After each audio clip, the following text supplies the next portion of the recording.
printemps est un moment magique où les arbres bourgeonnent, où les premières fleurs apparaissent et aussi où les jardineries nous offrent une foule de plantes tout à fait intéressantes et notamment des tomates qui nous donnent envie de les planter. Alors on va le faire aujourd'hui, mais attention, il faut prendre quelques précautions parce que qui dit printemps dit généralement matinée un petit peu fraîche et tomates, poivrons sont des plantes un petit peu frileuses que l'on va mettre doucement à l'abri. Vous allez voir, il y a plein de solutions possibles.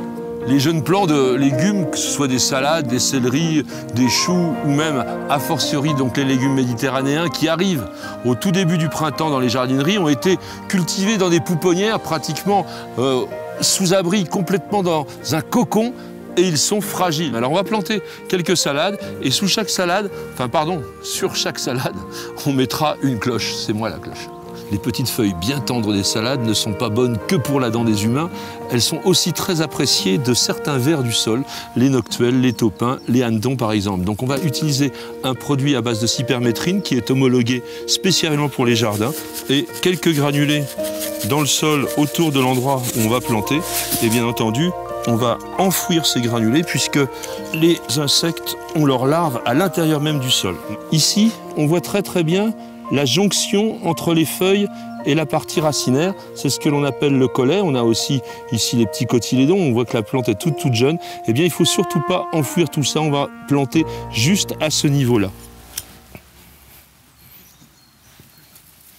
Et on voit bien qu'on est flottant, on appelle planter flottant. Donc bien évidemment, après une plantation, on arrose, et sur les légumes comme les salades, on arrose avec le goulot de l'arrosoir, de manière à ce qu'il y ait une bonne quantité d'eau, l'équivalent d'un bon verre.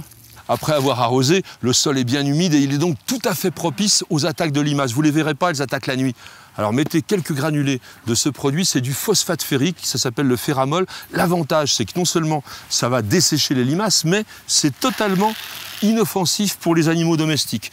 Nous allons mettre chaque salade sous un abri individuel, par exemple une cloche. Cette cloche ressemble vraiment aux vieilles cloches maraîchères qui étaient en verre, mais là on est dans du plastique, c'est beaucoup plus léger et surtout c'est filtrant. On voit bien la couleur particulière qui va filtrer les ultraviolets, sans doute moins esthétique, mais beaucoup plus sophistiqué au niveau de son élaboration. Ce type de cloche dispose d'un système d'aération, mais également de la possibilité d'arroser par-dessus, de manière à éviter de l'avoir à retirer chaque fois qu'on veut arroser notre salade. Pour ce type de cloche qui est vraiment bon marché, il n'est pas prévu de système d'accroche. Il va falloir donc fabriquer des sardines, c'est-à-dire un petit peu des piquets de tente comme on fait en camping. Et là, c'est mon ami Jean-Pierre. Vous ne le verrez pas, Jean-Pierre, il est très timide, mais c'est lui qui bosse derrière moi. Eh bien, il a fait ces petites sardines. Pour les cloches pouce-vert, il y a les pics verts qui sont vraiment très costauds et que l'on va enfoncer de cette façon-là. Poivrons et piments sont particulièrement frileux, ils ont besoin de beaucoup de chaleur pour se développer. Nous allons donc les planter dans une mini-serre, mais en attendant, il faut tremper les racines parce que les mottes qui sont compactées sont souvent desséchées et pour que la reprise se fasse, il faut vraiment que ça soit très bien humidifié. On va les tremper jusqu'à quand? Eh bien jusqu'à temps qu'il n'y ait plus de bulles d'air qui sortent de la motte, tout simplement.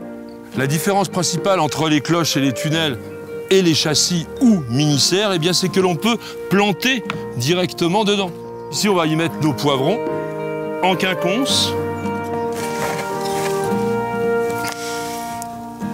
Alors, le toit de la serre étant perforé, il permet à l'eau de pluie ou l'eau d'arrosage de venir alimenter les cultures.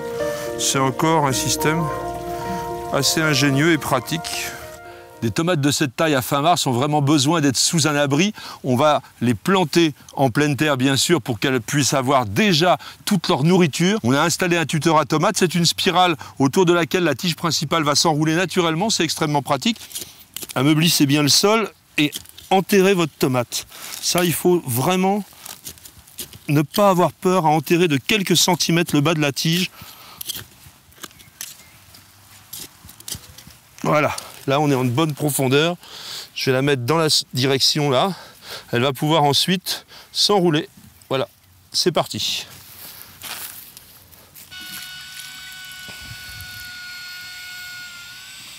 On va attacher la tomate à son tuteur avec un clips spécial. Donc je vais passer déjà le clips autour du plant de tomate. Ensuite, je fais la boucle ici. Je la passe autour du tuteur et je vais pouvoir tout simplement accrocher. Voilà. L'avantage, c'est qu'il y a de la place pour que la tige grossisse sans qu'elle s'étrangle. Et elle est retenue ici par la feuille, donc voilà, la plante est en place. Des plants de tomates déjà développés comme ça, présentés dans les jardineries à partir de la mi-mars, nécessitent évidemment une protection très importante. Donc on va mettre une structure. Vous allez voir, c'est extrêmement pratique, c'est bien fichu. Allez, on le met en place. Mesurant 3 mètres par 3 mètres 50, le tomatofilm se pose sur 2 arceaux que l'on va fixer comme cela. Et on va tendre ce film après l'avoir attaché. Alors c'est assez pratique parce que comme il a été plié au départ, on voit bien le milieu. Et donc on a des clips qui sont livrés à part, mais qui sont vraiment très très pratiques. Attention, il faut que je reste bien dans l'axe. Et un petit clips. Et voilà. De l'autre côté, même chose. Et on se fait carrément une serre dans laquelle on va pouvoir planter les tomates dès le début avril. On gagne pratiquement un mois. Voici des tomates qui vont maintenant bénéficier de l'effet de serre tout en étant parfaitement aérées et sans risque que leur feuillage touche ici la paroi.